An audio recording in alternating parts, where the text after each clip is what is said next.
Great to have Jan on this side of the camera. Good morning. So it is, just a great day. We are super excited to just jump on here and share with you like we do every single week, but this time talking about right thinking. Um, but specifically, like every single year, and we've talked about this before, but every year we're always looking for, it's like the beginning of something. So how do I start something? How do I do well? What did I do last year? What do I actually want to accomplish this year that I said I wanted to accomplish last year? It's like we all are thinking those things again and again. And so we're just going to talk a little bit about how to succeed in 2023, how to actually take control of your life and walk out in success. So we're going to talk a little bit about that today. Have you just greet everybody that will be coming on? Hi here? everyone. It's great to see you from this side, and it's really good to be here. And I love the community what we have here on our Thursday mornings and people jumping in. So thank you very much for joining us today. Yeah, I love this community of people. It's so much fun to have you guys on here. So we're actually not in the living room today. I left all of my stuff at Steve's office. So we're actually at Steve's office today. Okay, so gonna get started. So title today, Think Right, 3 Keys to Succeed in 2023. And we'll probably break this up into 2 parts. That's kind of the plan right now, but we'll kind of see where we go. But I want to talk about how, what is the difference? What is one of the massive differing factors between somebody who succeeds and something that they set out to do? And what is success actually? What does success actually mean? What does it look like? And it's a lot of different things to different people, but I heard this definition the other day that I loved, and it was actually progressing forward in a worthy goal. What's a worthy goal? Okay, well, how about a stay-home mom who loves what she does? Like, she loves staying home with her kids.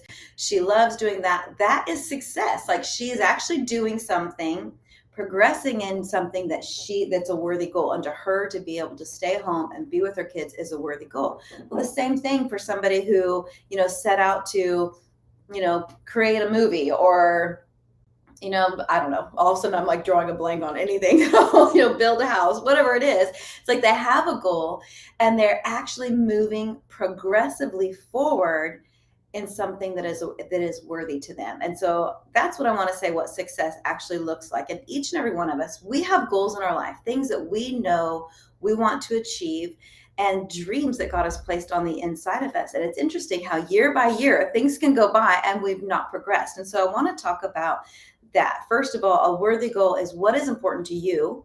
What do you want to actually progress in? And specifically things that you haven't seen a lot of forward momentum in. Like for me, I could just be honest, is like writing is something I've known that I've been wanting to do my whole life. And I've been writing pretty much my whole life, but I actually want to write a book. And so it seems like all of a sudden it'll get to time to write that book. And then every possible reason to not write it pops up. And so we'll talk a little bit about that. But I'd love to hear like some of the things, and just put it in the chat. What are some of the things that you want to progress in? What's a worthy goal, something that matters to you that you want to move forward in? And good morning, Arla. Good morning, Paul. Great to see you. Gretchen, good afternoon from Virginia. Great to have you on here. It's just barely hit noon. Good morning, Nancy. Okay, I'm going to start with this. You guys know this, but whatever you focus on in life grows. Like what you put your attention on, what you put your focus on grows. But here's something that is super interesting to me, is anything that you focus on, whatever you focus on, you actually experience the emotion of. And so I'm going to ask you this question. Anybody ever worry about anything? Or maybe, let's just say worry about something that didn't happen. You can actually begin, if you put enough attention and start focusing something that you're worried about, you can actually begin to experience the fear of it, the anxiety of it, the dread of it. And it hasn't even happened. Or have you ever had a dream? And maybe you were fighting with your spouse in your dream, or your spouse was super mean in your dream, and you wake up hurt and angry. And they weren't even there. Like nothing even happened. You literally experienced the pain and the agony or the frustration of something that wasn't even real. And in the middle of the night, you were actually focusing on something and you pulled an experience into that. And so I want to start with that. What you focus on, you actually experience. And so it's so important what you focus on. So it's going back to, what are you thinking about? Your thoughts, what you think about, what your life moves forward really in the direction of your most dominant thoughts. So what you are thinking about, you are actually pulling and creating an experience of. And so Jan, just jump in. With the focusing, that's why we love at home. And actually the Connie brought us into that. Why we are doing the dream boards. Because if you wake up and my wife has her dream board like right next to her bed, and if she's going to her closet, it's like right there. So, and even the guests, if they are at us sometimes, so they are seeing it and they are asking about it, and it's like what my wife put there, really great stuff, and they are like asking, what's that? And if you can see that, for example, she has her paintings there marked as a salt, and if you see, you can thinking about it. Okay, yeah, that's something what I'm going after. Thank you, Lord, that those paintings are salt, and you can have it on your mind. You can think about it, and you can be grateful for what the Lord put on your heart and what prepared for you. So not only that, if it's in your mind, it's the much greater likelihood that it will happen, but you can be grateful for it already before it will happen. So you can already thanks to the Lord that this year will be the best year yet, even that we are in the beginning. Yes. But we can already be grateful because we know with Lord that everything is working for good. So we can say not only that we can proclaim it and declare it, but we can already thank him for that, because at the end of the year, when you will be thinking about that year, you can say, yeah, it will be the best year yet. I love that. For people who don't know what a vision board is, can you quickly tell them what Ariel's looking at when she gets up? So it's like, they call it like vision board, dream board, but it's basically you putting there things where you want to see yourself. And it can be for like some time frame, so it can be for this year, or it can be even like a longer term.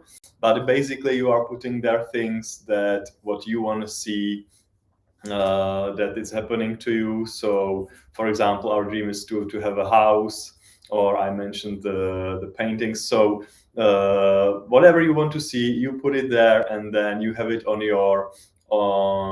your site, and you know where you are going, and you can be grateful for that. That is so good. I even love the fact that you brought in gratitude. I want to see. I just saw something. Debbie is on here. Good morning, Hi, Debbie. Debbie. It's so good. We miss you. Terry, good morning. So happy to have you on here. Somebody put something what they're believing, what they're wanting to move forward. Finish your book. Gretchen, finish your book and go further in your professional career. Thank you for putting that on there. So I love the fact that Jan even brought in the gratitude. Good morning, Sue, because here's the thing, what you focus on, whether we realize that we're doing it or not. In fact, let me pull this in. Okay. Anybody ever see a car that they decide that they want to buy?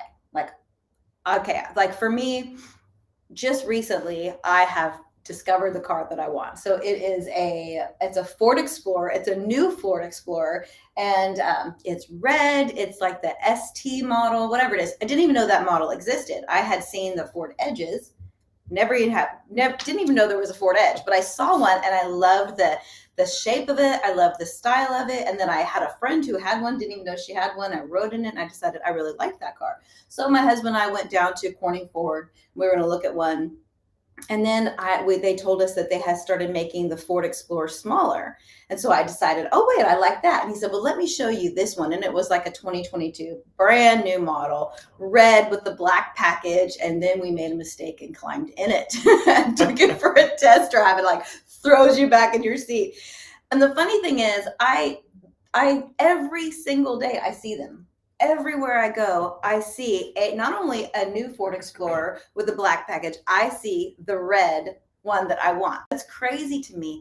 Now, the interesting thing is, did they just all show up all of a sudden, or they've always been there? They've always been there. I mean, maybe not the 22 has always been there, but this car has always been there. But my brain didn't even know it existed until I saw it and began to think about it. And now that I'm thinking about it and focusing on it, it's funny. Now my brain has decided that's important to me. And since that's important to me, I'm not one of them is going to get past to me. I mean, I'll be driving down the freeway and one's flying by at probably 85 miles an hour and my peripheral will pick it up. That is like the genius thing about the power of your mind to focus on something. So I'm actually in an experience of these red Ford Explorers every day now because I decided that I wanted one. This is one of the things that is so powerful about what you focus on. Not only does it become bigger for you, not only are you pulling in an experience of that, but it's like all of a sudden now your brain has decided this is important to us. And so it's going to catch for that. So going back to even what Jan was talking about, Ariel wakes up in the morning, here's her vision board. And so she wakes up focused with an invitation to focus on these are the things I'm believing for these paintings to be sold. And what's happening is she is making a decision. This is what's important to me. And then she's making a decision. These paintings are sold. And so she's giving herself something to focus on. And not only is that thing getting bigger and bigger in her, but she's also has made this choice that I'm coming in agreement with these paintings being sold. And so I want to read this to you guys really quickly. So I've said this already, that what you focus on, you feel. You actually are pulling in an experience of it. But how many of you, let me just say this, how many of you guys have experienced this where you can have the theology about the goodness of God? Like, I believe he is a good God, but no experience of his goodness. Or I can have a theology about the manifest presence of the Lord, but no experience of that.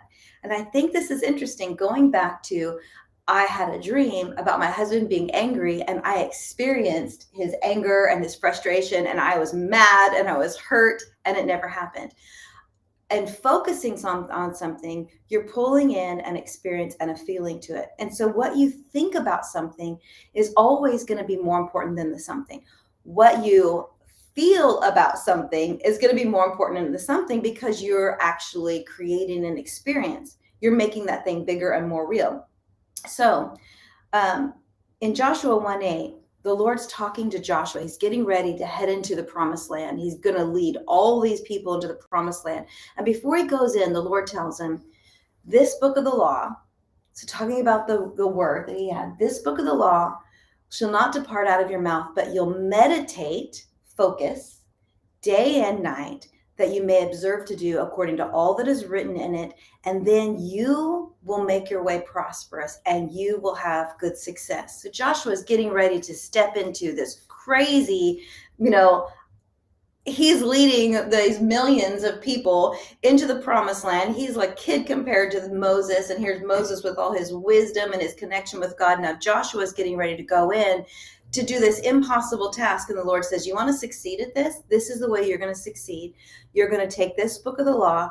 You're going to put it in your mouth. You're going to meditate day and night. What is he saying? You're going to focus your thoughts on this book of the law. And if you do this, your way will prosper and you will have good success. And so we're talking about keys to actually succeeding in 2023. So thinking about the things that are important to you, how do you move them forward? And I love that Jan brought up Ariel's vision board, because she has decided these are some of the things that I want to move forward in. These are things I want to have good success in.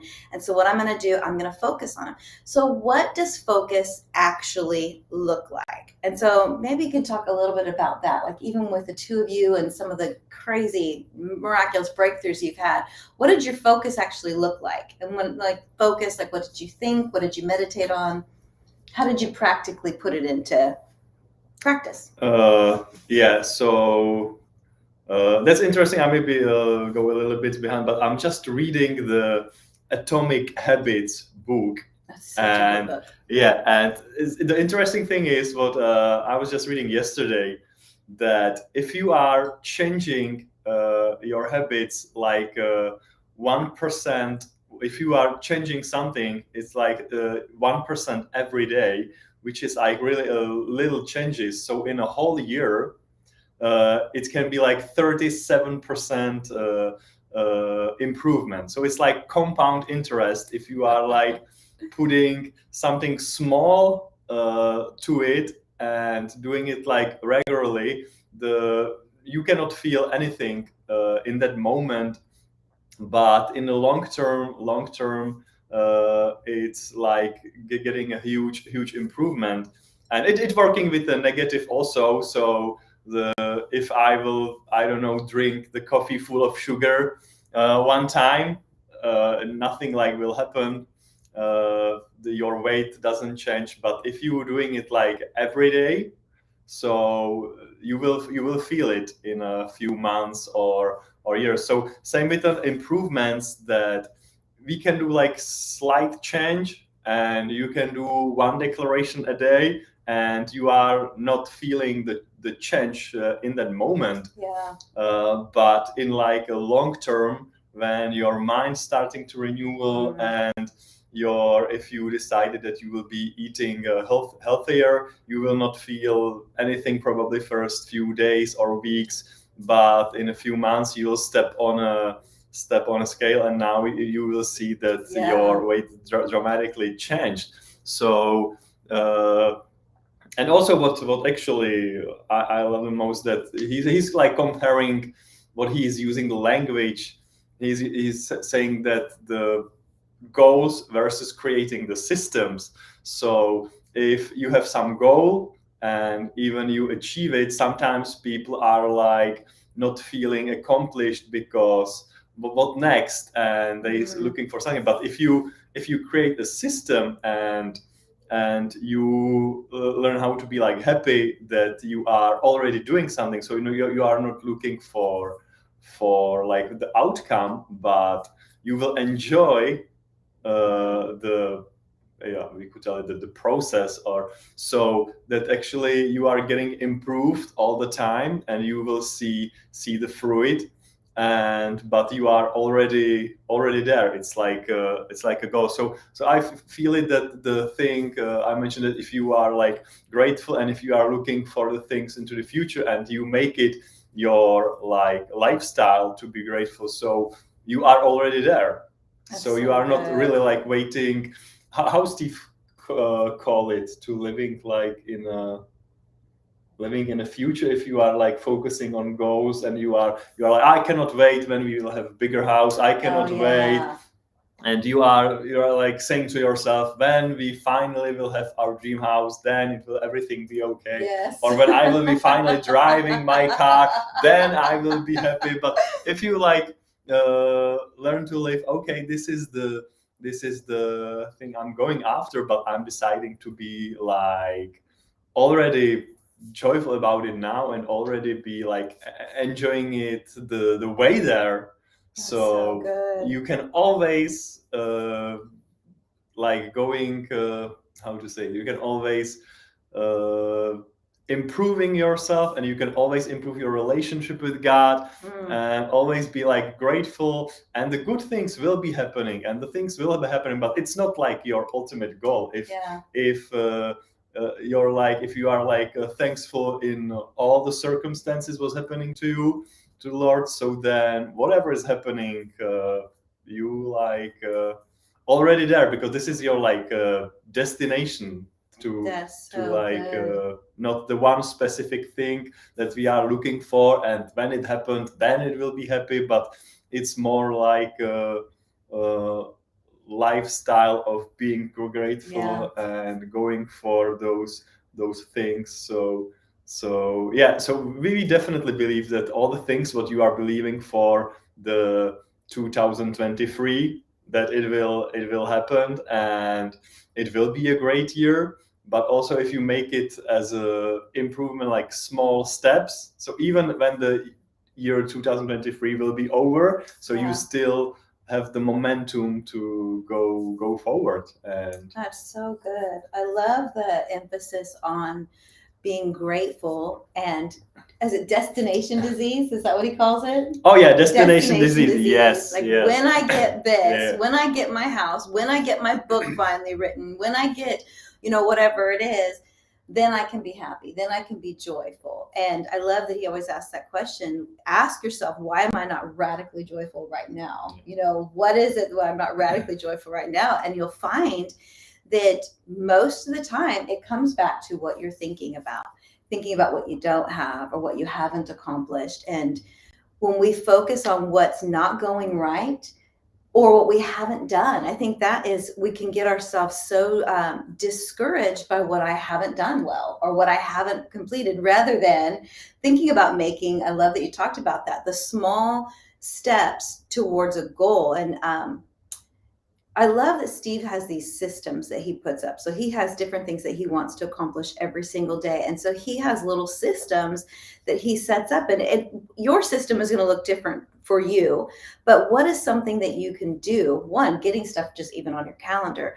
But like for me, like for my book, a lot of times I will get these moments of inspiration, and I might happen to be in a car or in the middle of a conversation with someone else. And so I can't run away and go spend 2 hours just writing. It is so funny to me how it seems like, or it'll happen like 2:00 in the morning, I'll wake up and, and I'll have this and I'm too tired. And I think that's so unfair. Why do I have these great moments of inspiration? And I'm finding that what I believe about being a writer or finishing my book or whatever it is more important than actually doing it. Because if I'm an author, if I'm a writer, I don't have to wait for these massive moments of inspiration. I can just decide to take a few minutes every day and even write for a couple minutes. And that was always like ludicrous to me until I watched Steve do it. He has it on his calendar that he writes 2 minutes a day. Now there's some days he writes way more than that, but he has just made up his mind to think right about, I am a writer, and if I want to move forward, I'm not going to wait until all the circumstances in life line up for me to be able to do this. I'm just going to take small steps and move forward in the goal, which is I write 2 minutes a day. And I think that just having that mindset, and that's something that the Lord is releasing on all of us right now, is that he's helping to upgrade your mindset that no, you can do it. You can move forward in the things that are on your heart right now. You can actually live in 2023 and have success in all the areas that are important to you, because it's not that difficult when you break them down into, how do I just get moving? I had a teacher who talked about, and I've been one of these people, it's like, I'm going to get in shape, and when things line up, I'm going to go to the gym. When things line up, well, I'm going to finally stop eating sugar. And I have done this, and some of you may have done this too. It's like, I'm finally going to, and I'm going to do this, and you'll go to the gym and you'll work out for like 2 hours and you haven't worked out for 10 years. And so you're like, you can't walk for 2 days afterwards. You're in so much pain. And then you don't hit the gym for another 10 years. It was like too much. And we'll do that sometimes. It's like, okay, I want to clean house. And so I have to wait for a weekend and get everybody out. And then I'll just go through the whole thing. And then it's not sustainable. But what is sustainable is, how about just get out and walk around your house once? Just go outside. Don't make a big deal about, you have to go buy the right shoes and the right outfit. Just walk in your heels. You've been doing it your whole life. You go to church in heels, just go take them. It's like the Lord actually laughed with me about that. It's like, I can't go and get any exercise until I go buy the right heel, the right exercise shoes. And he's like, you've been wearing those boots for hours a day. Go walk around your block. And it's funny, it does something to you. One, as I actually begin to think right, that wherever I am in any area, I can move forward. I can just move forward. I want to get moving. I want to lose weight. I want to get in shape.